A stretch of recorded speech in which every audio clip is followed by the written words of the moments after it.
Sir, इसको आगे चल के अमेरिका क्या मैनेज कर लेगा? जितने महाजों पे वो एक्टिव हो गया है, ग्रीनलैंड वाला इशू अभी सामने आना है और वो तेज़ी के साथ ट्रंप रोज़ाना बयान दे रहे हैं कि अभी कर लेना, नहीं तो चीन और रूस उसमें घुस जाएंगे। यूरोप भी नाला होगा, यूरोप इंटरनल मसाइल का भी शिकार होगा, लेकिन नेटो वाला अलायंस जो है वो भी किसी खूह खाते में चले जाएगा।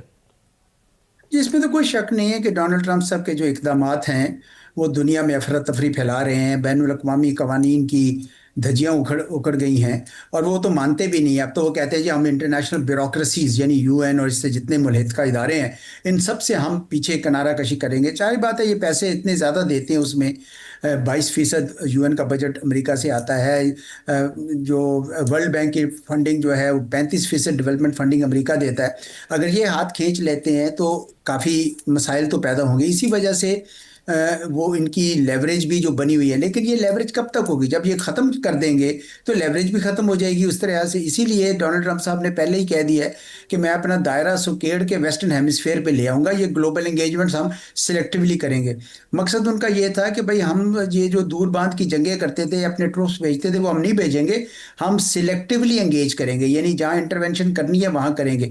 वेस्टर्न हेमिस्फेयर में तो रीज़न हो या ना हो, वो उन्होंने करना ही करना था इंटरफेयर। लेकिन उसमें भी आपको पता है कि ना ऑयल असल में इशू था, ना ही इशू था नारकोटिक्स। असल इशू ये था कि वो जो चीन को तेल जा रहा था, इनका अगरचे 50% था लेकिन चीन के लिए सिर्फ 3% था।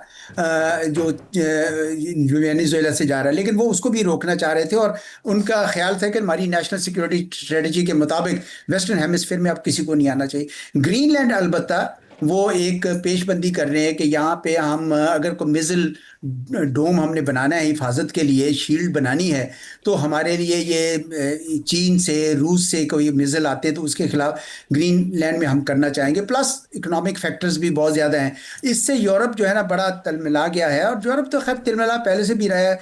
अब यूरोप को ये एहसास हो गया कि हमने अपने पैसे अपने डिफेंस पे खुद खर्च करने हैं, तो वो अब करेंगे। वो भी अपने वेलफेयर प्रोग्राम्स कम करेंगे।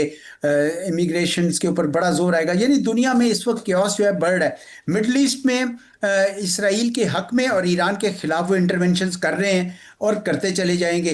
पहले जो जून में जंग हुई तो उस पर उन्होंने देखा कि ईरान का जो न्यूक्लियर प्रोग्राम था उसको तो कुछ जिक पहुंचा सके, लेकिन मिसाइल प्रोग्राम बड़ा तुर्की ब तुर्की जवाब देता था। तो इस दफ़ा मेरे ख्याल में उनकी ख्वाहिश ये है कि किसी तरीके से मौका पाके उनके मिसाइल प्रोग्राम जो है ना उसको कम से कम हम नुकसान पहुंचा दें।